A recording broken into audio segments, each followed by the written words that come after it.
Hello student, this is Sagar and welcome back to my YouTube channel SS study point. So student, thumbnail देख के आपको लग गया होगा कि आज मैं किस बारे में बात करने वाला हूं। जी हां, आज मैं बात करूंगा आपसे कि आप बोर्ड एग्जाम 2025 में किस तरीके से 95+% स्कोर करेंगे, 95+% गेन करेंगे। आज हम लोग इसी टॉपिक पर डिस्कस करने वाले हैं। चाहे वो आप क्लास 10th में हो, क्लास 12th में हो, कुछ चीजों को आपको ध्यान रखना है। अगर वो चीज आपने अपने दिमाग में बैठा लिया, अगर उस रूल्स को आपने फॉलो कर लिया, तो 95% लाने से कोई नहीं आपको रोक सकता। और हो सकता है कि आप 500 आउट ऑफ 500 भी आप गेन कर सके। तो स्टार्ट करने से पहले मैं आप लोगों से कहना चाहूंगा कि जिन्होंने चैनल को सब्सक्राइब नहीं किया, चैनल को आप सब्सक्राइब कर लो, क्योंकि अब से हर दिन आपको कोई ना कोई ट्रिक, कोई ना कोई टिप्स आपको मिलता रहेगा किसी सब्जेक्ट से लेके मैथ, फिजिक्स, केमिस्ट्री, कि हम क्वेश्चंस को सॉल्व कैसे करेंगे बहुत ही कम टाइम में। सो स्टार्ट करते बेटा। जो हमारा सबसे पहला रूल है, रूल नंबर 1, वो ये है कि हमें ना अपने, क्योंकि अब हमारे पास ना एक मंथ या एक मंथ से 2-4 दिन ज्यादा हमारे पास सिर्फ टाइम है, तो हमें एक मंथ का पूरा एक टारगेट हमें सेट करना है, राइट, कि हमें कितने टाइम किस सब्जेक्ट को देना है। 2 आवर मैथ को देना है, 1 आवर फिजिक्स को देना है, 1 आवर केमिस्ट्री को देना है, हिंदी को देना है, सोशल साइंस, राइट, इंग्लिश। तो हमें एक टारगेट सेट करना पड़ेगा कि हम कितने टाइम किस सब्जेक्ट को देंगे, राइट। हमें एक टारगेट सेट करने पड़ेगा, पूरे मंथ का हमें एक टारगेट बनाना है, और वो आपको आज ही करना पड़ेगा। आज ही आपको टारगेट बनाना पड़ेगा कि किस तरीके से हमें सब्जेक्ट को डिवाइड करना है, क्या क्या टाइम डिवाइड करना है, राइट, किस टाइम पे हमें रिवीजन करना है, कितने टाइम में हम चैप्टर कंप्लीट कर लेंगे। ये सारा टारगेट आपको आज ही सेट करना है।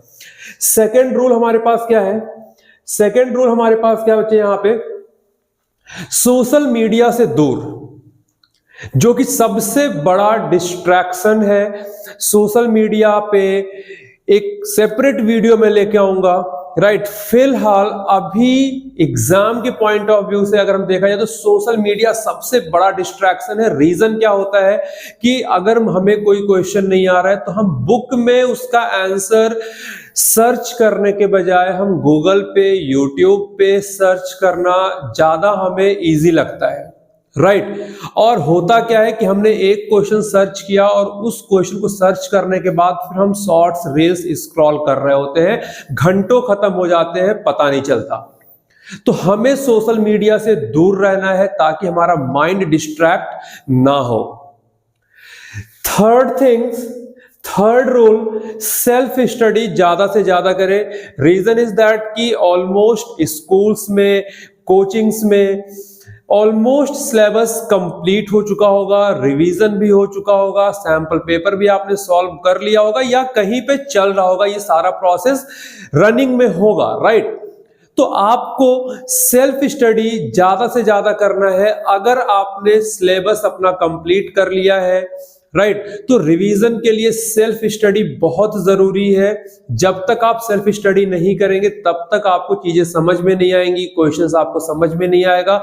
रीजन इज दैट कि this is the last moment. अगर आप लास्ट मोमेंट में किसी कोचिंग सेंटर में आप जाते हैं, राइट, स्कूल में अगर आप बहुत ज्यादा टाइम दे रहे हैं, 6 आवर 7 आवर, तो आप सिर्फ उतना ही लर्न कर पाएंगे, उतना ही आप गेन कर पाएंगे जितना आपको वो टीचर बताएगा उस 1 घंटे में, 2 आवर में, 3 आवर में।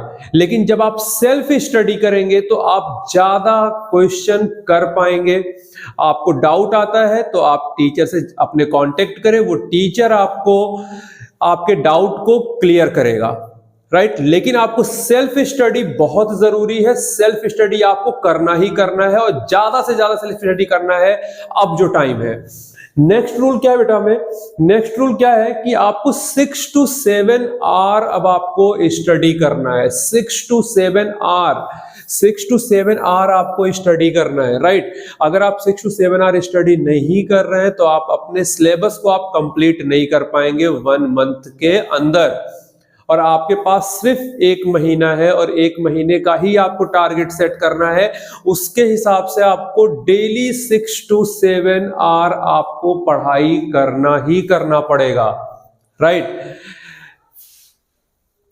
And last rule is question bank and sample paper हमें सॉल्व करना है। आपके पास कोई क्वेश्चन बैंक है, सैंपल पेपर है, वो आपको सॉल्व करना है। ये one of the most very important rule कि जब आपने अपना सिलेबस कंप्लीट कर लिया, रिवीजन कर लिया, सेल्फ स्टडी आप कर रहे हो, उसी टाइम पे आपको क्वेश्चन बैंक सॉल्व करना है। या फिर अगर आपके पास किसी भी पब्लिकेशन का, मैं किसी पर्टिकुलर पब्लिकेशन का मैं नाम नहीं लूंगा, जो भी पब्लिकेशन है आपके पास, उसके सैंपल पेपर आपको सॉल्व करने हैं।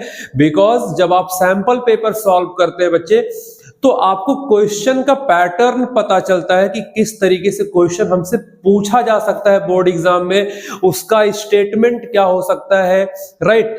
किस तरीके से क्वेश्चन को मॉडिफाई करके, स्टेटमेंट चेंज करके हमारे सामने आ सकता है। तो क्वेश्चन बैंक सॉल्व करना, सैंपल पेपर सॉल्व करना बहुत ज्यादा जरूरी है। आपको क्वेश्चन का पैटर्न पता चल जाएगा, right. And last rule is which is not written over here, last rule is कि आपको अब लिख के प्रैक्टिस करना है। जितना ज्यादा आप लिख के प्रैक्टिस करेंगे उतना ज्यादा आपको याद होगा। अब देखो, लिखने से 2 चीजें आपकी होंगी, एक तो आपको चीजें याद होंगी, दूसरी चीज की आपकी लिखने की स्पीड बढ़ेगी, टाइम मैनेजमेंट आप कर पाएंगे। आप अपने टाइम को देख पाएंगे कि अच्छा मैंने कितने टाइम में सैंपल पेपर सॉल्व किया। 3 आवर का टाइम है तो कितना हमें टाइम लग रहा है, 3 आवर से ज्यादा लग रहा है, 3 आवर से कम लग रहा है, राइट। तो ये चीजें आप मैनेज कर पाएंगे। एग्जाम से पहले अगर आपने प्रैक्टिस कर लिया, टाइम को मैनेज करना सीख लिया, तो आपको एग्जाम में बहुत ज्यादा फायदा मिलेगा कि with in a time duration आप अपने क्वेश्चन पेपर को सॉल्व कर पाएंगे। खास करके जब आप हिंदी और इंग्लिश का पेपर देते हैं बच्चे, तो वहां पे ना टाइम मैनेजमेंट हमारा नहीं हो पाता और टाइम की वजह से हमारा क्वेश्चन छूटता है और वहां से फिर हम रोते हुए निकलते हैं। बिकॉज एज अ टीचर, मैं भी किसी स्कूल में पढ़ाता हूं, जब बच्चे आते हैं एग्जाम देने के लिए तो वो हमेशा हिंदी और इंग्लिश के पेपर में रो के ही निकलते हैं कि सर टाइम नहीं मिला, क्वेश्चन छूट गया, क्वेश्चन नहीं कर पाए। सो लिखने का प्रैक्टिस आपका बहुत जबरदस्त होना चाहिए। टाइम मैनेजमेंट के साथ आपको लिखना है, टाइम को देखते हुए लिखना है, विद इन अ टाइम आपको अपना पेपर कंप्लीट करना है। और ये चीज तभी पॉसिबल हो पाएगा जब आप लिख के प्रैक्टिस करेंगे, लिखने की प्रैक्टिस करेंगे, लिख के याद करेंगे, तभी ये चीज पॉसिबल है। अदरवाइज आपका क्वेश्चन छूटेगा, राइट। और यही चीज एग्जाम में नहीं होना चाहिए। तो ये कुछ रूल्स हैं, अगर आपने आज से फॉलो करना स्टार्ट कर दिया तो आप 101% 95 प्लस स्कोर आप गेन करेंगे। एंड हो सकता है कि आप 500 में 500 भी आप ला सकते हैं। सो आई होप कि आप चीजों को फॉलो करेंगे आज से। And I wish, I pray कि सारे बच्चे 95 प्लस परसेंटेज स्कोर करें। All the best for your board exam 2025.